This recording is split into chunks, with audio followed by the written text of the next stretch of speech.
iyi ni Ecole du Monde, tubigisha ibintu bitandukanye. Ndi Niyibizi Theogene. Video zanjye ntizikagucike kuko ni ibintu by'ubwenge binyuraho gusa. Ngwino rero injira mu mazi nkwigisha biroroshye.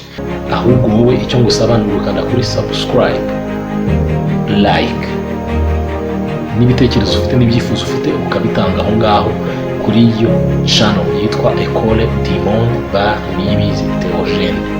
Ubundi nkagusubiza nkakwigisha ukabimenya. Uburyo bita butterfly cyangwa se papillon, koga nk'akanyugunyugu, uko kaguruka kagira amababa gutya, amababa yombi nibyo tugiye gukora, nibyo tugiye kwereka abantu uko bikorwa.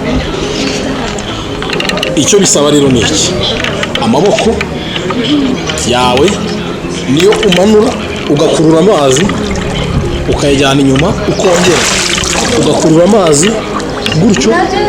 Icyo nicyo cya mbere umuntu agomba kubanza kumenyera. Amaboko ukurura amazi gutya ukoresheje amaboko yombi. Ni ukuvuga ngo wamaze kumenya bwa buryo bwo kuzamura. Twabonye uburyo muri episode yabanje cyangwa se muri partie ishize, kuzamuka ufata umwuka ukamanuka ukawunuka mu mazi gutyo gutyo. Noneho ubu tugeze kuki iyo system niba idufasha kumenya koga uburyo noneho bwa papillon cyangwa se butterfly y'amaboko. Nuko kanyugunyugu kaguruka niko tubigenza. Amaboko tuyatwara gutya tuzana amazi gutya.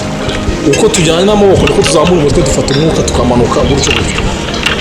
Ikindi ni uko none turi gukora ibirenge. Akamaro k'ibirenge noneho ni akahe? Akamaro k'ibirenge nuko twabonye ko bigira uruhare runini cyane mu koga. Ibirenge inyuma biba bimeze gutya. Ibirenge nibyo bikora akazi kanini cyane. Amaboko n'ibirenge aha ngaha kuri system, kuri methode, nibyo bikora akazi kanini cyane. Donc ibirenge ubikoresha gutya. Ako kantu nako twarakabonye uburyo ibirenge bikubita amazi kugira ngo umuntu atamanuka, noneho n'amaboko imbere akaba agenda. Ikindi bifasha noneho iyi system, ikintu ifasha abantu cyane, abantu bafite ikibazo cy'inda nini, inda zegeye imbere, kubera ko ugenda bigabanya inda, noneho n'umugongo ukagororoka cyane. Kugira ngo rero tugerageze kubikora turebe uko bikorwa.